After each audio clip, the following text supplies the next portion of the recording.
हम लोगों ने ये भी कहा कि एसपी साहब जो थे अजय पाल शर्मा, उन्होंने कहा था कि जब वो लोग बेल की अप्लाई करेंगे फिर हम लोगों के ऊपर गैंगस्टर लगाएंगे। अच्छा। और धीरे धीरे सब छूटते जा रहे हैं, तो गैंगस्टर लग क्यों नहीं रहा उन लोगों के ऊपर? ऐसे तो सबके सब छूट जाएंगे जी। साथियों नमस्कार, इससे मौजूद हैं जनपद जौनपुर में और आज हम अनुराग यादव के घर पर हैं। आज अनुराग यादव की बहन से जानने का प्रयास करेंगे। इनका परिवार डीएम साहब के यहाँ जाता है, वहाँ पे क्या बातचीत करते हैं, वहाँ पे न्याय के बारे में, इस केस के बारे में क्या बातचीत करते हैं, वहाँ पे मुलाकात करने के बाद इनको क्या आश्वासन मिला। वैसे आश्वासन तो इनको उस दिन भी मिला था जब ये कांड हुआ था, लेकिन इनको इस बार जो आश्वासन मिला है, क्या इनको लगता है कि कुछ इनको न्याय मिलेगा? आइए बात करते हैं। आपका पूरा परिवार गया था, आप भी साथ में गई थी, तो क्या वहाँ पे बातचीत हुआ? क्या आप प्रस्ताव लेकर गई थी? और यही प्रस्ताव लेकर गए थे कि मतलब ये जो घर है जी वो गवर्नमेंट की ज़मीन है, फिर गिरना चाहिए उसको। तो मतलब तहसीलदार साहब ने फिर से उसकी नाप की मांग कर दी है। जी जी। तो उन्होंने डीएम साहब ने यही कहा है कि चलिए हम इसको देखते हैं, और हमारे एप्लीकेशन को अलग रखवाया डोर में, और बोले कि अब आप लोग जाइए, निश्चिंत रहिए, हम ज़रूर न्याय करेंगे कुछ। अच्छा, मतलब इसीलिए आप गए थे कि इतना समय हो गया, करीब 7 महीने से ज़्यादा का वक्त हो गया और अभी तक न्याय नहीं मिला? जी, और हम लोगों ने ये भी कहा कि एसपी साहब जो थे अजय पाल शर्मा, उन्होंने कहा था कि जब वो लोग बेल की अप्लाई करेंगे फिर हम लोगों के ऊपर गैंगस्टर लगाएंगे। अच्छा। और धीरे धीरे सब छूटते जा रहे हैं, तो गैंगस्टर लग क्यों नहीं रहा उन लोगों के ऊपर? ऐसे तो सबके सब छूट जाएंगे जी। अगर समूह में हत्या होता है तो गैंगस्टर एक्ट लगता है, लेकिन गैंगस्टर एक्ट नहीं लगा है? नहीं, अच्छा, कुछ भी नहीं लगा उन लोगों के ऊपर, बस ऐसे। अच्छा, एफआईआर में कौन कौन सी धाराएं लगी थी? ये तो मुझे नहीं पता, मैंने देखा नहीं। अभी फादर या फिर वकील भैया को पता होगा। अच्छा अच्छा। जब आप वहाँ गई हैं, अच्छा, वहाँ जब आप गई, मैं बोल रहा हूँ गुरुदेव, ठीक, जब वहाँ डीएम के यहाँ गई आप, तो वहाँ डीएम साहब ने क्या कहा कि यहाँ जल्द से जल्द कार्रवाई हो जाएगी?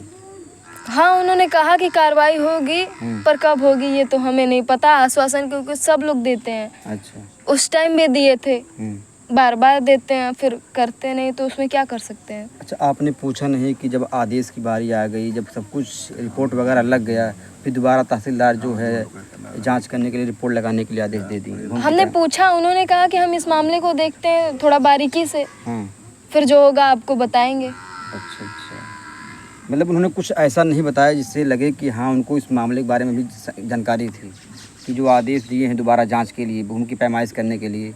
नहीं नहीं, ऐसा नहीं है। ये नहीं लगा कि उनको नहीं जानकारी थी, ऐसा लगा कि हाँ ये करेंगे। अच्छा, मतलब उनके हाव भाव को देख के लगा कि हाँ ये करेंगे।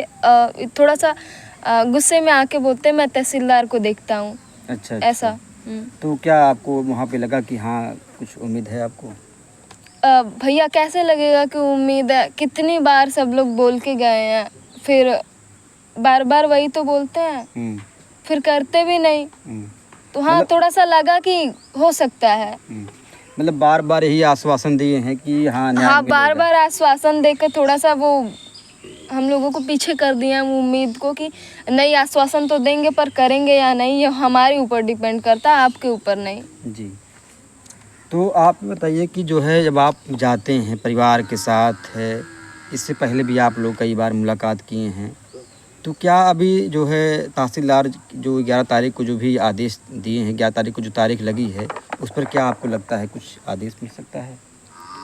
कुछ भी तो नहीं लगता, क्योंकि 2 को डेट पड़ी थी जी। फिर उन्होंने फिर से नाप जोख की बात कर दी जी। फिर 11 को लगी है शायद जी, पता नहीं है क्लियर मेरे को। तो हो सकता है कि आदेश पर भी ले जाए और फिर से वही चीज़ दोहराई जाए, क्योंकि उनसे हो नहीं पा रहा, मुझे लग रहा है जी, तहसीलदार जी से हो नहीं पा रहा है, तो वो खारिज ही कर दें, हाई कोर्ट चले जाएंगे हम लोग। बार बार एक ही चीज़ को लेकर कितनी बार भौंकेंगे हम लोग? जी जी, हाई कोर्ट में लेके जाएंगे अपनी फाइल को। अच्छा, हाई कोर्ट ले जाने का प्रयास है?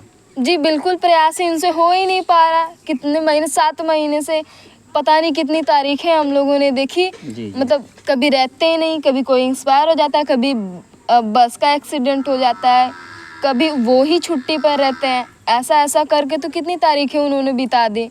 मतलब कोई भी अगर जौनपुर में मामला हो जाता है बस कोर्ट जो है कंडोलेंस हो जाता है जी, बस हमारे ही मामले में जी जी हमारी फाइल बाद में ही लगाई जाती है, या फिर पहले भी, जब पहले लगती है तो डेट पड़ जाती है। जी अब बाद में जब मेरी फाइल देखी जाती है तो उसमें थोड़ी बहुत जीरा बहस हमारे वकील लोग करते हैं, फिर पता नहीं कोई बहाना ढूंढ के तहसीलदार निकल लेते हैं। जी। आप हमको ये बताइए, जैसे लगा कि 2 तारीख को जब सारी चीज़ जांच हो गया, चौहद्दी का नाप हो गया, यहाँ पे नोटिस वगैरह लग गया, ये लगा कि 2 तारीख को फैसला आएगा कि बुलडोजर चलेगा या नहीं चलेगा। मतलब कोई शेष जो है जांच बचा नहीं। कार्यवाही की जो है आदेश की जब बारी आई तो फिर वही नया जो है रूप दे दिया गया, फिर से जांच करो, फिर से रिपोर्ट लगाओ, फिर से लेखपाल को बुलाओ, फिर से जो है कानूनगो को बुलाओ, रिपोर्ट लगाओ, ये दिखाओ वो दिखाओ। जी बिल्कुल, हम लोग प्रोसेस दोबारा रिपीट किया जा रहा है। देखिए, हम लोग उम्मीद नहीं थी कि दो तारीख को न्याय मिल जाएगा। हमें भी कहीं ना कहीं ये डर सा बना रहता था कि क्या पता फिर से डेट मिल जाए। पर मतलब हमारे वकील जो है सत्यवीर जी, उन्होंने इतनी बहादुरी से अपनी चीज़ को रखा है। जी जी। और मतलब वही जीरा बहस करते हैं ज़्यादातर, देखा है तो लगा कि हाँ हो सकता है। पर तहसीलदार इतने क्या ही बोले उनको, इतने गिरे आदमी है कि बिल्कुल भी इंसानियत नाम की कोई चीज़ नहीं है, सब पैसे पर मरे हुए पड़े हैं। सतवीर साहब ने भी कहा था, वकील साहब जो है, अगर उन्होंने बोला अगर 2 तारीख को फिर से अगर जांच का आदेश आया तो ज़रूर जो है सत्ता का हनक है, प्रेशर है, उन्होंने कहा था ऐसा, और वही हुआ। देखिए, वो उनका काम है लड़ना और तहसीलदार का काम है सुनना। जी जी। और सुन के न्याय करना। जी कम से कम जिस कुर्सी पर बैठे हैं उसकी तो लाज कर लें। जी। थोड़ी बहुत तो इंसानियत होती है कि नहीं, हमारे बच्चे का गला कटा, हम ही बार बार कोर्ट दौड़ रहे हैं, लड़ रहे हैं, और फिर हम ही को न्याय नहीं मिल पा रहा है, फिर क्या ही करें हम लोग। एक गरीब परिवार ऐसे ही टूटता बिलखता रह जाएगा। सबके सब पैसे खा के मरे तुले पड़े हैं। अच्छा, वहाँ पर आप एसडीएम साहब के सामने आपने ये नहीं कहा कि हमारी जो फाइल है ट्रांसफ़र करके एसडीएम के पास भेज दी जाए, या फिर आप देखिए इस फाइल को, ऐसा कुछ वहाँ पे? देखिए, ये चीज़ तो फादर बताएंगे ना। हाँ, आप भी साथ में थी? बस साथ में थी, पर मम्मी की तबीयत ख़राब थी तो हम लोग मम्मी को लेके परेशान थे, क्योंकि मम्मी को भीड़ वगैरह से घबराहट होने लगती, फिर बीपी लो हो जाती है। अच्छा, क्या लगता है कि आपको अगर ये फाइल ट्रांसफ़र हो जाए, अगर एसडीएम के पास जाए या डीएम के पास जाए, तो क्या उम्मीद मिलेगा, आपको न्याय मिल जाए शायद? देखिए, एसडीएम के पास जाएगी तो मुझे नहीं लगता फिर से यही जो तहसीलदार कर रहा है वही एसडीएम करेगा, क्योंकि लिपापोती उनकी ही थी। हाँ, डीएम जी के पास जाएगा तो हो सकता है कि न्याय मिल जाए। जी। अच्छा, अगर डीएम के पास जाए तो? हाँ हो सकता है। अच्छा, डीएम के पास अगर चली जाए फाइल तो शायद हाँ, प्रोसेस आगे बढ़ेगा। हो सकता है कि इसका घर भी गिर जाए, कुछ ही दिनों में ही गिर जाए। जी। लेकिन आप हमको बताइए, जैसे जो भी जीएस ज़मीनें होती हैं वहाँ पे, जैसे भी हाईवे वगैरह होता है, जहाँ अतिक्रमण होता है, दुकान वाले जो अतिक्रमण किए रहते हैं, वहाँ पे आसानी से चलता है बुलडोज़र कि गवर्नमेंट की ज़मीन है, कोई इस पर अतिक्रमण नहीं कर सकता है। ये भी गवर्नमेंट की ज़मीन है। ये तो मामला आपका जो है एक हत्याकांड से जुड़ा है, लेकिन जो ये ज़मीन है, जहाँ कहीं भी राज्य सरकार की ज़मीन पर कोई अवैध कब्जा करता है तो गवर्नमेंट खुद एक्शन लेती है। जितना आप लोग इन्वॉल्व हो रहे हैं, इससे ज़्यादा कहीं अधिकारियों को इन्वॉल्व होना चाहिए, एक्शन लेना चाहिए कि सरकार की ज़मीन को अवैध से मुक्त कराया जाए। हमें तो यही नहीं समझ में आ रहा है कि गवर्नमेंट की ज़मीन के लिए हम लोग क्यों लड़ रहे हैं। वही चीज़ है, उनको खुद खाली करवाना चाहिए। जी, अधिकारियों को। जी। फिर अधिकारी भी उसी में मिले हुए हैं। मतलब सरकार का इसमें फ़ायदा, सरकार का ही लाभ है। सरकारी ज़मीन जी, सरकार का लाभ हो ना हो, पर उसकी ज़मीन है, वो चाहे दे ना दे, अपना कब्जा की रहे। फिर जब मामला उसी ज़मीन को लेकर मेरे भाई का गला कट गया तो उनको ये ज़मीन खाली करवाना बनता है। जी जी। या फिर जब थोड़ा बहुत विरोध चल रहा था इसको लेके, हालांकि हम लोगों से नहीं था पर बड़े फादर के इधर से था, तभी खाली करवाना चाहिए ना, बनना ही नहीं चाहिए। हम लोग कितनी बार एप्लीकेशन दिए हैं कि अवैध निर्माण करवाना, कोई नहीं सुना हमारी। तो सारी लिपापोती जो हो रही है, मतलब इसी कोर्ट कचहरी से हो रही है? हाँ, कोर्ट कचहरी से मुझे लगता है, यहाँ तक कि एसडीएम जो है और तहसीलदार जी। जी बस। लेकिन आज उत्तर प्रदेश का जो अरे कुछ भी रहा, एक सेकंड रुके, कुछ भी रहा लो, पहले एसडीएम के क्रियाकांड रहा है, अभी नए आए हैं, अभी नए हैं, बेचारे उनको पता ही नहीं है।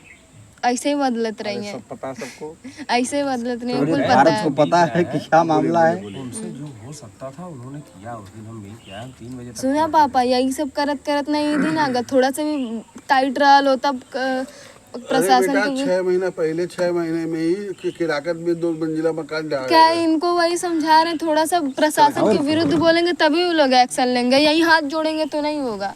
नहीं बेटा, आप नहीं। नहीं तो हमें जो बोलना हम वही बोलेंगे, इसीलिए तो कह रहे थे नहीं बोले। हाँ बस बात खत्म। हाँ कह दीजिएगा, हमारी लड़के में उनके मुंह पर भी बोल दें, चलो बेटा, उनको जो बोलना बोलेंगे हाथ जोड़ के, हमें नहीं आता वो। जिस तरह तारीख पे तारीख मिलती है और जिस तरह लगा कि इस बार न्याय की बारी है, 2 तारीख को फैसला आना था, लेकिन जिस तरह से फिर से जो है भूमि की पैमाइश के लिए फिर से जांच रिपोर्ट के लिए आदेश दिया गया, तो क्या आपको लगा कि जो न्यायपालिका है कहीं ना कहीं जो है किसी के इशारे पे नाच रही है? जाहिर सी बात है, किसी के इशारे पे ही तो नाच रही है, इसीलिए इतना लेट हो रहा है। फिर न्याय करना होता तो 3 महीना बीत गया, चलिए ठीक, 4 महीना बीत गया, 5 महीना बीत गया, 6 महीना बीत गया, कम से कम तब तो अच्छे से उस मामले की जानकारी हो गई होगी। जी जी, पूरा देश जान रहा है, ऑल इंडिया में ये न्यूज़ फैली हुई है, आप लोग कैसे नहीं समझ पा रहे हैं? जी जी, मेरी माँ अपने बच्चे का सर लेके रो रही है, हम लोग रो रहे हैं बैठ के, फिर क्या चाहिए, क्या ही सबूत चाहिए आप लोगों को?